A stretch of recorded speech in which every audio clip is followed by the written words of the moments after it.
Oi,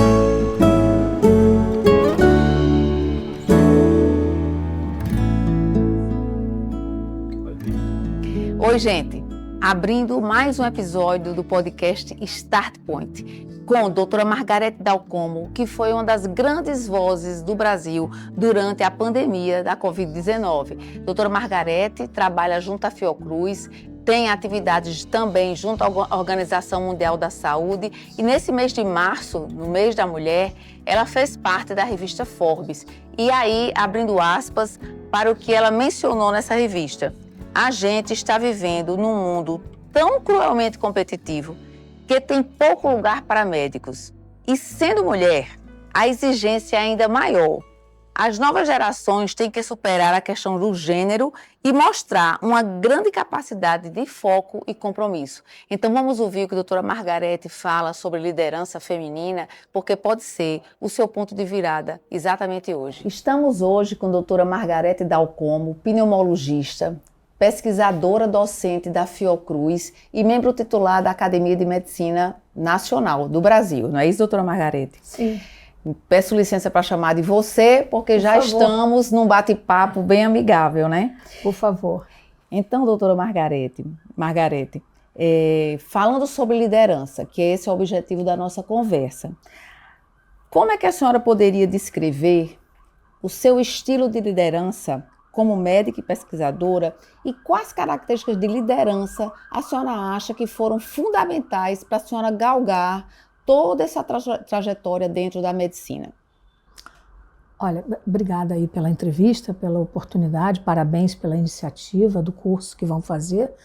Eu acho que liderança não nasce feita, né? Ninguém nasce líder, né? Mas é uma exigência dos nossos tempos. Eu acho que a formação e a formação no futuro, se nós olharmos com uma visão prospectiva da formação do profissional de saúde, em particular dos médicos, para os tempos que vêm, não há dúvida que uma capacidade de liderar, ela será uma exigência. A meu juízo, não há dúvida disso, tudo que nós estamos aprendendo e vendo. Na verdade, a liderança ela é um aprendizado, né? Nós estudamos, nós vamos vendo que somos capazes de comunicar. E quando eu falo comunicar, não é comunicar dar aula para aluno, dar aula para graduação ou mesmo para pós-graduação, é comunicar para as pessoas.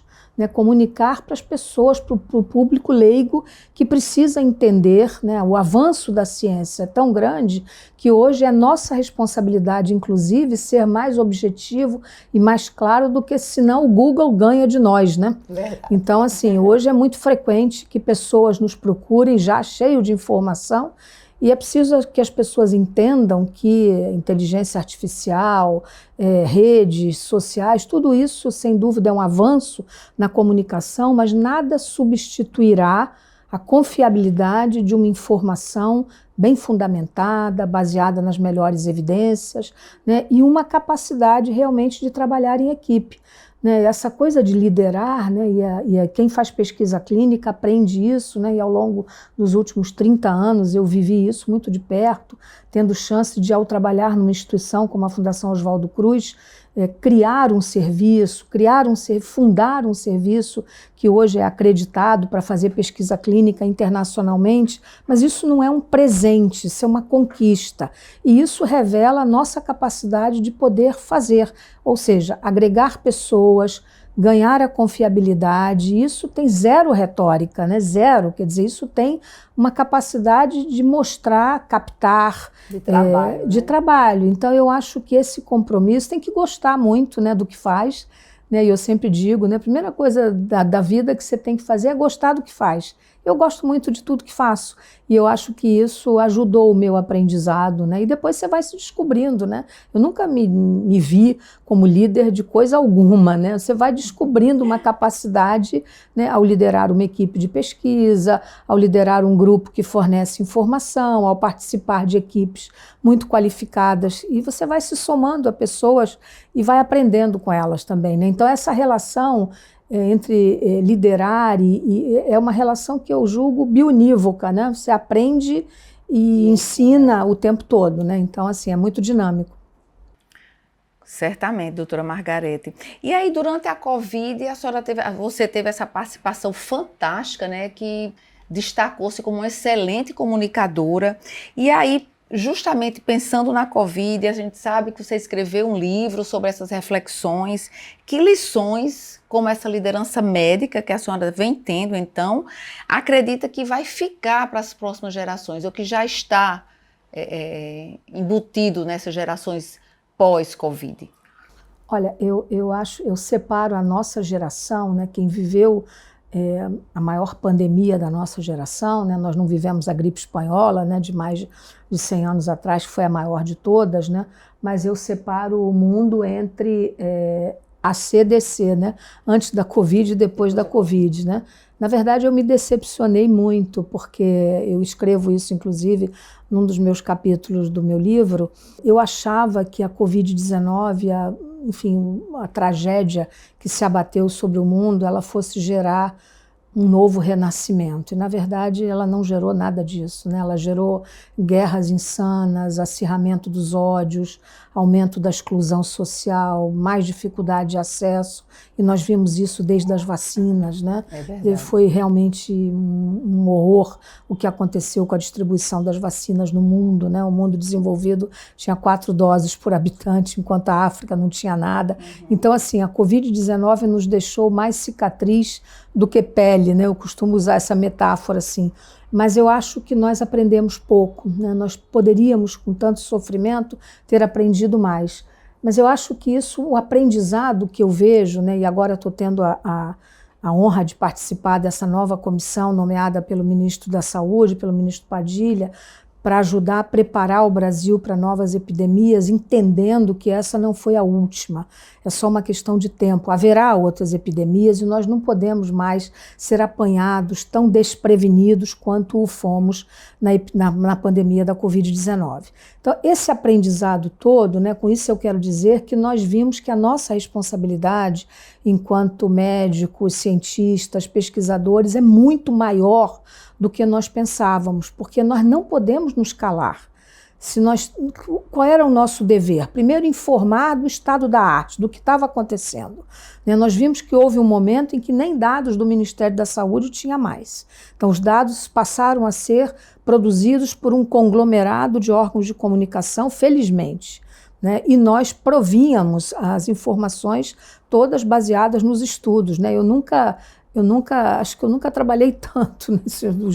O dia nunca foi tão longo, né? Entre ler tudo que saía publicado, ter contato com a Organização Mundial da Saúde, né? Eu faço parte de grupos de trabalho na OMS, então assim, era fácil, né, ter acesso às bibliotecas, vendo o que estava sendo produzido. O Brasil teve esse paradoxo, né? Apesar de tanta desinformação, né, essa inoculação da cultura anti-vacina, que eu considero uma tragédia que aconteceu no Brasil, inclusive com a participação de colegas nossos. Né, eu fico muito triste quando vejo colegas nossos se valerem, que hoje, né, usando uma linguagem das redes sociais, tem milhões de seguidores que acreditam, né, num discurso que é bem elaborado, sem dúvida. Né? Então, assim, isso também faz com que essas lideranças precisem ser eventualmente desmistificadas, né? E nós temos essa responsabilidade. Eu acho que nós não podemos nos furtar.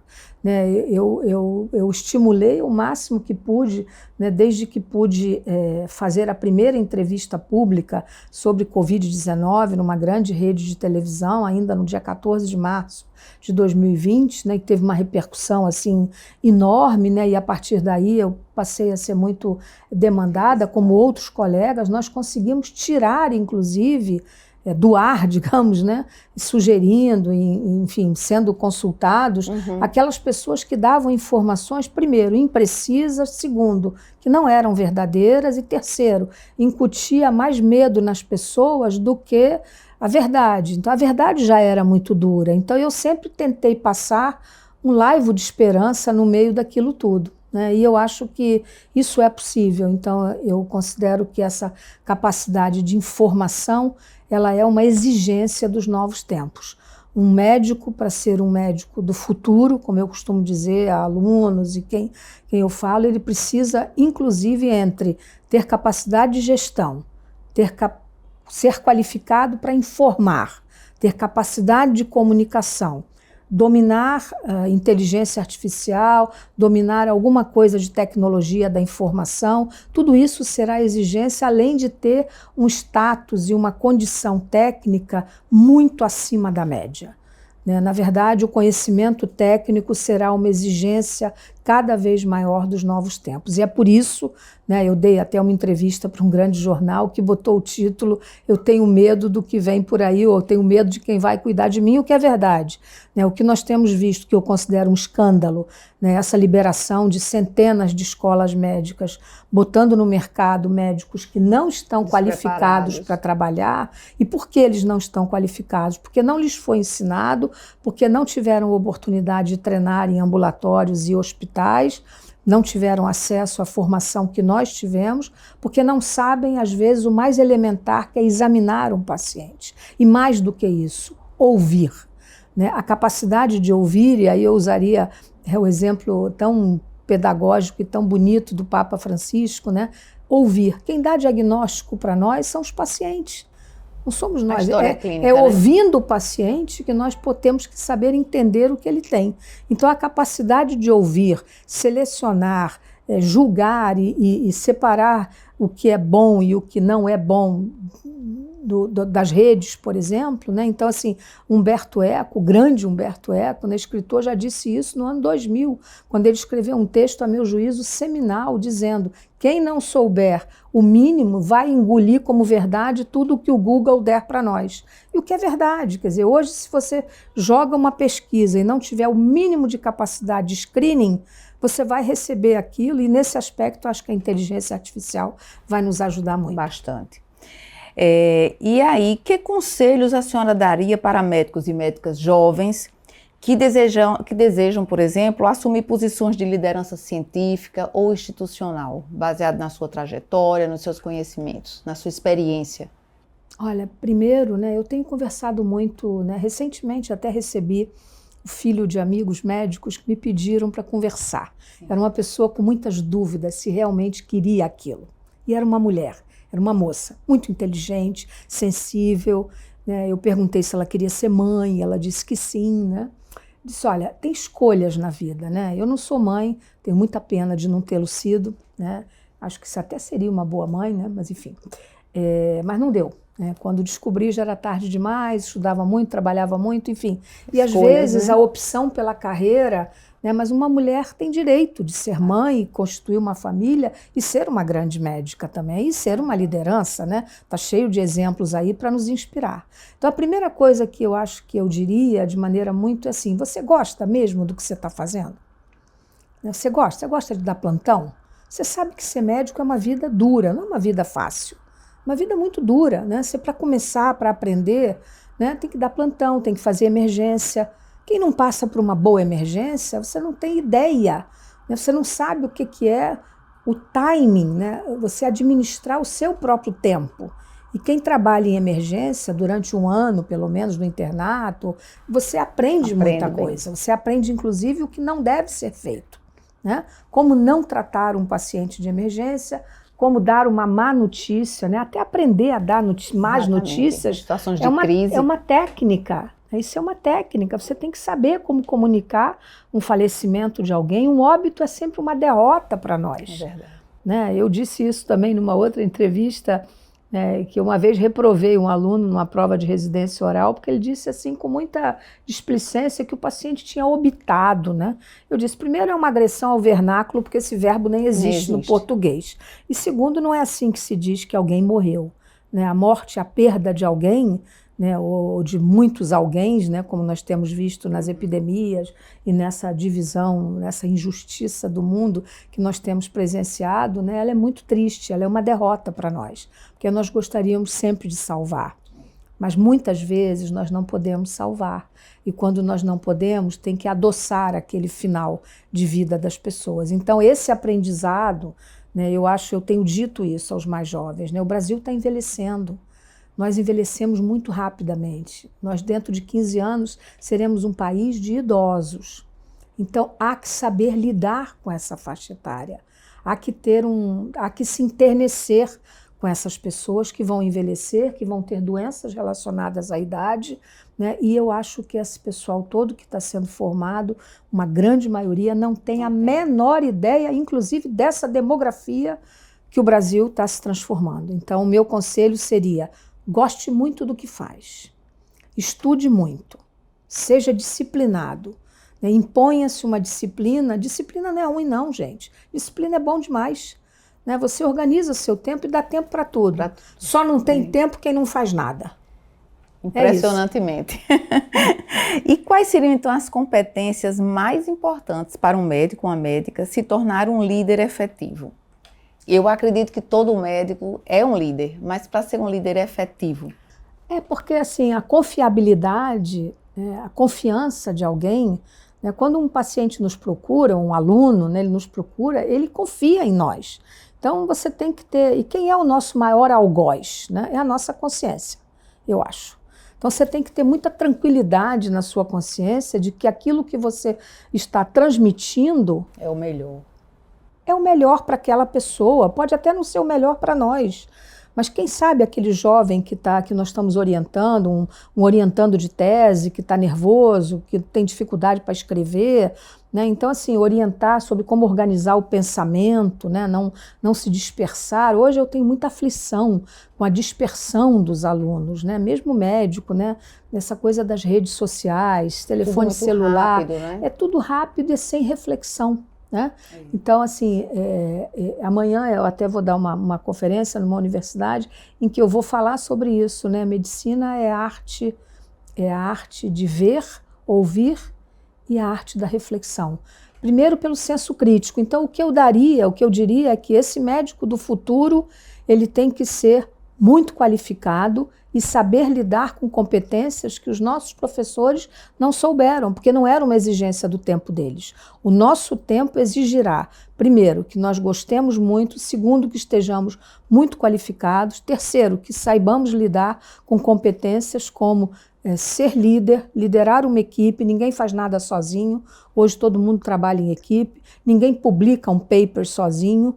Hoje não importa se você é o último autor, o primeiro autor ou um autor do meio, mas você tem responsabilidades e aquilo faz o seu currículo. Então é muito prazeroso ter um paper publicado, né, ver aquele rebento nascendo, é uma coisa que dá um prazer, né? Nós que escrevemos, que publicamos, sabemos disso. É verdade. Então, assim, é ser como citado como referência em outros estudos, né? É fantástico. Exato, então isso é uma coisa muito prazerosa. E eu acho que isso, eu costumo dizer assim, você pega gosto, né?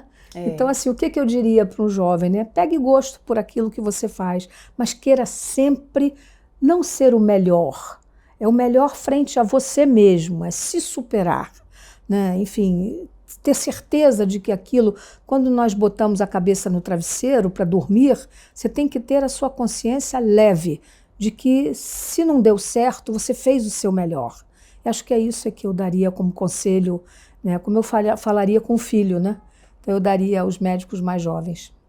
Excelente, então. E aí, só para finalizar, se a senhora pudesse deixar uma mensagem para quem almeja liderar na medicina nos próximos 20 anos, agora olhando para o futuro, qual seria essa mensagem? Goste muito do que faz. Tenha gosto no que faz. Saiba que você não está lidando com números, nem com estacas, nem com papel, você está lidando com pessoas. E pessoas sentem. Saiba ouvir, tenha muita clareza quando informar uma boa ou uma má notícia, queira ser muito qualificado e, sobretudo, tenha prazer. Né? Tenha prazer desde fazer uma prescrição, escrever um artigo científico, escrever uma reflexão pessoal, que não necessariamente seja científico, como eu escrevo também, né? Eu vivo a bigamia do Tchekov, né? Então, assim, que dizia, né? De dia eu vivo com a minha mulher e à noite eu vivo com a minha amante, né? Era a medicina e a literatura, né? Então, assim, se você gosta de outra coisa, não hesite em fazê-lo, né? Há médicos que são grandes músicos, há médicos que são grandes pintores. Então, assim, tenha uma atividade de lazer que também lhe dê prazer e também lhe inspire, mas seja, sobretudo, muito bom naquilo que faz e goste. E, mais uma vez, o nosso muito obrigada, na certeza de que estamos contribuindo para a formação de muitas novas mentes no ambiente da liderança. Muito obrigada.